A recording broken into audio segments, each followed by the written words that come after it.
এটা নিয়ে কি বলছেন? না, বিভিন্ন স্টেট থেকে সাধারণ মানুষ তারা বলছে না তো, এটা বিজেপি RSS করছে।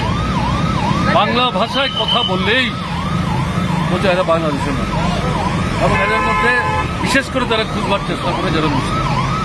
এখন দেখেছেন আপনারা পশ্চিমবাংলার মুখ্যমন্ত্রী তিনি উল্লেখ করে বলেছেন গত 21 তারিখ তিনি তাদের শহরে বিরাট বড় জনজমায়েত করেছেন বাৎসরিক কর্মসূচি, তাতে তিনি উল্লেখ করতে গেলে কি হচ্ছে আমাদের রাজ্যে এই জিনিস করবার জন্য কোনো কোনো সংগঠন এই স্লোগান তুলবার চেষ্টা করছে।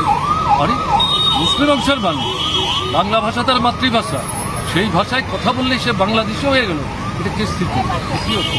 এটা কিছু না। আমি একটু আগে আমার বক্তব্য রাখার সময় যেটা বলছিলাম, মুসলিম বিদ্বেষী এবং দলিত অংশের বিদ্বেষী, মহিলা বিদ্বেষী দৃষ্টিভঙ্গি নিয়ে RSS ভারতবর্ষে নতুন যে ধরনের সংবিধান তৈরি করার চেষ্টা করছে, এই ভাবনা নিয়ে তারা নানা কর্মসূচি হাতে নিচ্ছে, তার মধ্যে এটা একটা অন্যতম, এবং বাংলাদেশের ঘটনার পরিপ্রেক্ষিতে এটাকে তারা ইউটিলাইজ করার চেষ্টা করছে। এটা ঠিক না, আমরা এটা সমর্থন করি, আমরা প্রতিবাদ করি।